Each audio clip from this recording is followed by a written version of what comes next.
আসসালামু আলাইকুম। কেমন আছেন আপনারা সবাই? আলহামদুলিল্লাহ, আমি তো খুব ভালো আছি আল্লাহর অশেষ রহমতে।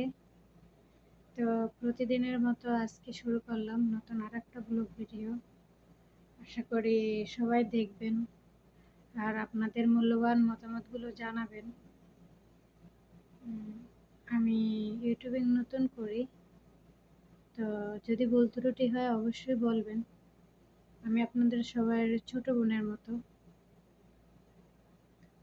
তো আপনারা সবাই যে যেখান থেকে দেখছেন অবশ্যই জানাবেন কে কোথা থেকে আমার ভিডিওগুলো দেখছেন, আর আমার ভিডিওগুলো আপনাদের কাছে কেমন লাগে সেটাও বলবেন। তো আজ আমি আমার একটা মনের ভিতরের একটা কষ্টের কথা আপনাদের সাথে শেয়ার করতে চাই। সেটা হলো একটা প্রবাসীর মনে কতটা কষ্ট, কতটা কষ্ট পেলে একটা প্রবাসী দরজা নক করে ঘরে একা একা চিৎকার দিয়ে দিয়ে কান্না করে। আমরা প্রবাসীরা না বড় অসহায়, কারণ আমরা সারাদিন পরিশ্রম করে রাতে রাতেও তো প্রায় 10টা 11টা পর্যন্ত কাজ করি।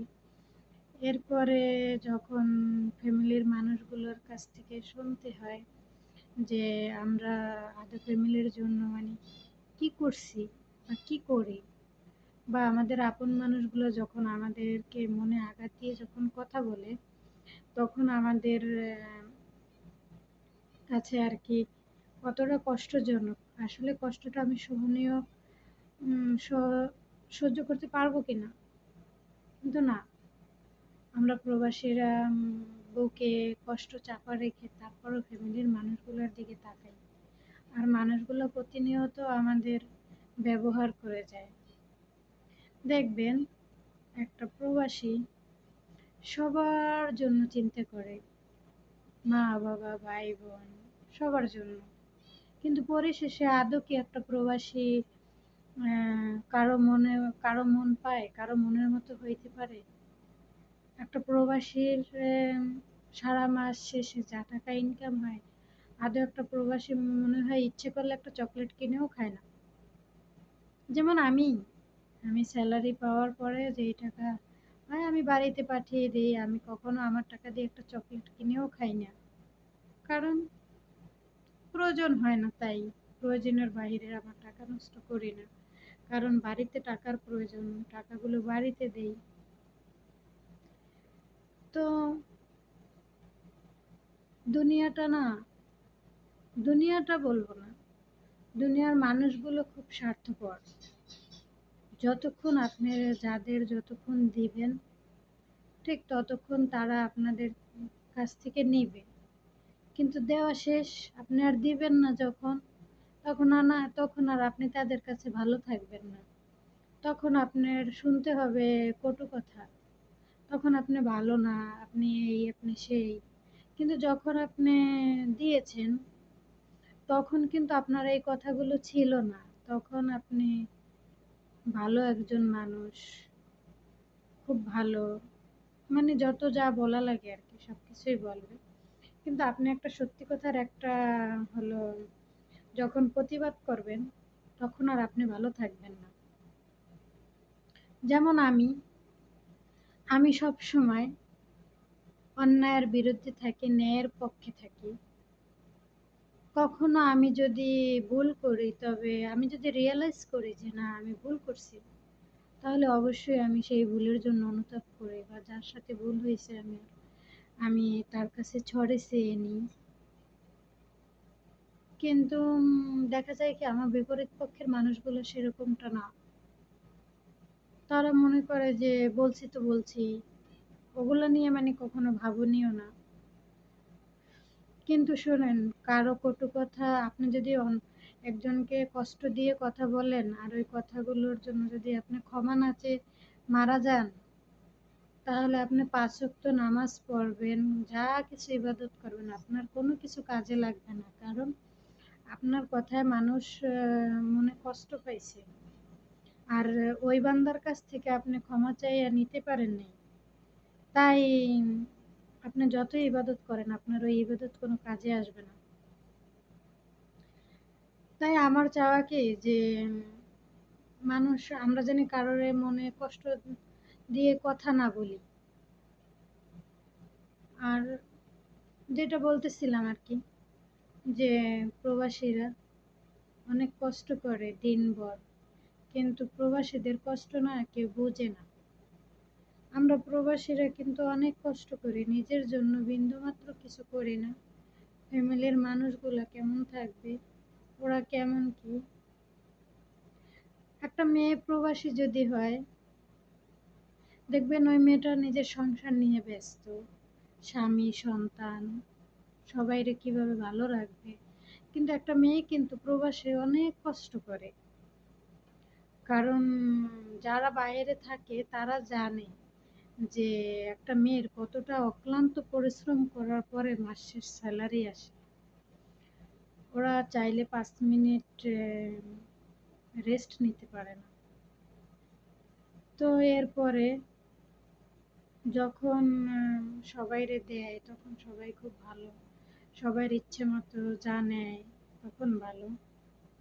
আর একটা প্রবাসী মেয়ের সব থেকে দুঃখ কি জানেন? দুঃখ হয়েছে যে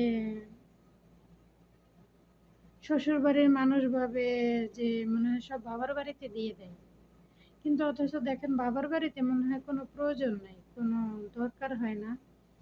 তো তারপরে শ্বশুর বাড়ির মানুষগুলো ভাবে কি যে বাবার বাড়িতে দেয়, কিন্তু আদৌ একটা কথা সত্যি যে একটা প্রবাসী মেয়ের টাকা নিজের বাবা মা যতটা যত্ন করে রাখে, আদৌ কি শ্বশুর বাড়ির মানুষগুলা সেই টাকাগুলা যত্ন করে রাখে? আমার এটা সবার কাছে প্রশ্ন। আর একটা মেয়ে একটা মেয়ে যখন বিয়ে হয়, একটা জব করে বা প্রবাসী থাকে, তখন তখন যদি তার টাকার হিসাব তার স্বামীরে না দেয়, আর ওই ফ্যামিলির শাশুড়ি যদি তার ছেলের বউয়ের টাকার হিসাব চায়, সেটা কি মানে কখনো সহনীয়? এই দুইটা কথার সবার উত্তরটা আমাকে একটু দিবেন। তো আমি এরকমটা খুব ভুক্তভোগী।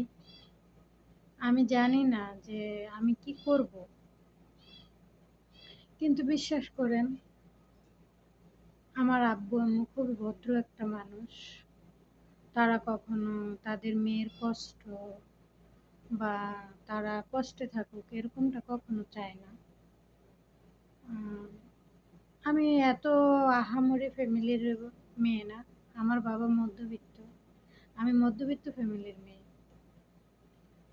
তো যাই হোক, এগুলা নিয়ে অনেক কটু কথা শুনতে হয়।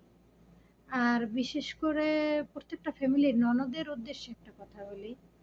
ননদদের উদ্দেশ্যে একটা কথা, আপনি আপনার সংসার নিয়ে থাকেন না, আপনি কেন আপনার ভাইয়ের বউর সংসারে নাক গলান? আপনি কেন চিন্তা করেন যে আপনার ভাইয়ের বউ ইনকাম করে তার বাবার বাড়িতে দিল কিনা, তার বাবাকে দিল কিনা, তার মাকে দিল কিনা? আপনার মায়ের জন্য যতটুক আপনার ব্যথা হয়, ঠিক আপনার অপর পাশের যে মানুষটা আপনার ভাইয়ের বউ, তারও তো তার মায়ের জন্য ওরকমটাই ব্যথা হয়। আপনার মা যদি আপনাকে আদর করে মানুষ করে, তাহলে তার মা তাকে আদর করেই মানুষ করছে। তাই আপনার মাকে যদি আপনার 5 টাকা দেওয়া উচিত, তাহলে তার মাকেও তো সে ইনকাম করে দিতেছে। এমন না যে আপনার ভাইয়ের টাকা বা আপনার বাবার টাকা দিতেছে, তাও তো না। তাহলে কেন এরকম মানে নিচু চিন্তা চেতনা আপনারা মাথায় রাখেন, আমি বুঝতেছি না। তো এরকম নিচু নিচু চিন্তা চেতনা মাথায় রাখবেন না। কারণ হলো সবার মা সবার কাছে সমান। আমি যদি আপনার মায়ের দায়িত্ব পালন করি, যদি কখনো অবহেলা না করি, তাহলে তো আমি মনে করি না যে আপনার এটা দেখার বিষয় আছে। আপনি আপনার সংসার নিয়ে পড়ে থাকেন না, আপনি কেন ভাইয়ের সংসারে নাক গলান? কারণ আপনি কি জানেন যে আল্লাহ তাআলা বলছে যে কারোর জন্য যদি কেউ মানে গর্ত খুদে ওই গর্তে কিন্তু তার নিজেকেই পড়তে হয়। তো আপনি যদি একজনকে ছোট করেন, আপনি ৫ জনের সামনে একজনকে ছোট করবেন, কিন্তু হলো আপনাকে আল্লাহ তাআলা ৫০ জনের সামনে ছোট করবে, এইটাই নিয়ম। তো ধৈর্য হলো মেয়া ফলে। তো আমি এই মুহূর্তে আমার ধৈর্য ছাড়া মানে কোনো কিছু করার নাই, কারণ আমি এগুলা ম্যাটার করি না। কারণ আমার যারে নিয়ে বিষয়, আমার হাজবেন্ড, আলহামদুলিল্লাহ সে আমাকে সম্পূর্ণরূপে মেন্টালিটি ভাবে সাপোর্ট দেয়। তাই এগুলো ডাজ নট ম্যাটার। আমার ননদ কি ভাবলো, আমার শাশুড়ি কি ভাবলো, আমার দেবর কি ভাবলো, বা আমার শ্বশুরবাড়ির ফ্যামিলি কি ভাবলো, এগুলো আমার কাছে ম্যাটার করে না। কারণ শ্বশুর বাড়িতে আমি যার পরিচয়ে বাঁচি, আমার স্বামীর পরিচয়, সেই মানুষটাই যদি আমাকে সাপোর্ট দেয়, তাহলে আমার দরকার নাই তো অন্য কোনো মানুষের কে কি বললো, কে কি না বললো, এটা আমার দেখার কোনো দরকার নেই। আমি দেখতে চাইও না, আমি দেখতে চাইও না। ঠিক আছে, জানি না আমার এই ভিডিওগুলো সবাই দেখে কে কি বলবে না বলবে, কিন্তু আমার ভিতরের জমে থাকা কষ্টগুলো আর কি, কথাগুলো আমি আপনাদের কাছে শেয়ার করলাম। কারণ আমি আজ নিজের সংসার রেখে প্রবাসে এসে আমি সম্পর্ক করে বিয়ে করেছি, তাই বলে এই না যে আমার হাজবেন্ডকে আমি আমার ফ্যামিলিতে ছোট করব না। আমি এইটা ভেবেই আমি প্রবাসে আছি, এইটা ভেবেই আমি কষ্ট করি। তবে এই জন্য এই না যে আমি সম্পর্ক করে বিয়ে করেছি বিধায় আমাকে সবাই কটু কথা শোনাবে, না। প্রেম ভালোবাসা তো আল্লাহর তরফ থেকেই এসেছে। তো যাই হোক, মনের কষ্টে অনেকগুলো কথা বলে ফেললাম। এই কষ্টগুলো আমার ভিতরে মানে কুরে কুরে খায়, কারণ আমি মেন্টালিটি ভাবে এই মুহূর্তে খুবই খুবই ডিপ্রেশনে আছি। কারণ ডিপ্রেশন মাত্রই একটা মানুষ। তবে যাই হোক, আল্লাহ তাআলা আমার হাজবেন্ডকে ভালো রাখুক, সুস্থ রাখুক, সবসময় জানি আমাকে মেন্টালিটি ভাবে সাপোর্ট দিতে পারে, সেরকমের আল্লাহ জানি তাকে, তার ভিতরে ওইটুকু ধৈর্য শক্তি যায়। আমি তাকে সব সময় বলি যে শোনো, আমি পাহাড় সমান বিপদও পাড়ি দিতে পারি যদি তুমি আমার পাশে থাকো। আর যদি তুমি আমার পাশেই না থাকো, তাহলে আমি পাহাড় সমান বিপদ তো দূরের কথা, আমি আমার পা এক কদম সামনে আগাইতে পারবো না। কারণ ওই মানুষটাকে আমি খুব বেশি ভালোবাসি, এরপরে অনেক বেশি সম্মান করি, রেসপেক্টের জায়গা থেকে অনেকটাই রেসপেক্ট করি। আর ভালোবাসা তো অতুলনীয়, কারণ প্রত্যেকটা নারীর উচিত স্বামীকেই ভালোবাসা। তো আমি তাই করি। আর আমার সবার উদ্দেশ্যে শুধু আজকে এই একটা কথাই থাকবে যে সব ননদরা সব ননদরা জানি তার সংসার নিয়ে ব্যস্ত থাকে, সে জানি ভাইয়ের বউর সংসার নিয়ে মাথা না ঘামায়। আর আমরাও ননদ, আমাদেরও ভাইয়ের বউ আছে। আমরা কখনো তাদের আমার মা কি করলো, আমার মাকে কি বললো, আমার ভাইয়ের বউ কি করলো না করলো, এগুলো নিয়ে মাথা ঘামাই না। কারণ ওইটা আমার ডাজ নট ম্যাটার। ওই ফ্যামিলি এখন আর আমার না,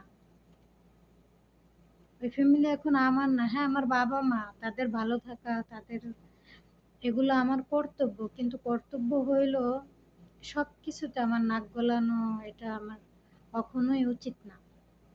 কারণ আমার ভাইয়ের বউর একটা স্বাধীনতা থাকার দরকার, তারও তো একটা প্রায়োরিটি আছে। আমি যদি সব বিষয় আমি বড় ননদ কর্তৃত্ব ফলাই, তাহলে এখন আমাকে যে রেসপেক্টটা দেয় ওই রেসপেক্টটা আর কখনো দেবে না। তাই প্রত্যেকটা সম্পর্ক থেকে প্রত্যেকটা মানুষের কাছ থেকে একটা রেসপেকটেশন পেতে হলে অবশ্যই ছোটদের আগে রেসপেক্ট করতে হবে, তারপরে হলো আমি রিটার্ন রেসপেকটেশন পাবো।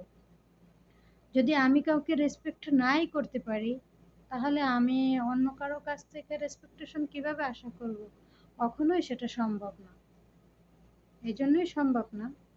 আমি যদি ছোটদের ভালোই না বাসি, তাহলে ছোটরা আমাকে কিভাবে ভালোবাসবে? তাই বলি যে সবাই, প্রত্যেকটা মানুষ, মানুষ তো মানুষের জন্যই। এই কে কি করলো, কে কোথায় কি দিল, এগুলো আপনারা সবাই মানে কে কি বললো, এগুলা থেকে মানে দূরে রেখে সব সম্পর্কগুলো নিজেদের মতো আগায় যেতে দেন। দেখবেন সব সম্পর্ক ভালো থাকবে, সব সম্পর্ক। তো অনেক কথা বললাম, তো আজ এই পর্যন্তই। আপনারা ভালো থাকবেন। আর অবশ্যই আমার ভিডিওগুলো কেমন হয়, আমার কথায় কোনো ভুল হয় কিনা আপনারা অবশ্যই ভুলগুলো ধরিয়ে দিবেন। আর হলো আমার ভিডিওটা লাইক করবেন, কমেন্ট করবেন, সাবস্ক্রাইব করবেন, পাশে থাকা বেল আইকনটি বাজিয়ে দিবেন। তো আজ এই পর্যন্তই। ভালো থাকবেন। আল্লাহ হাফেজ।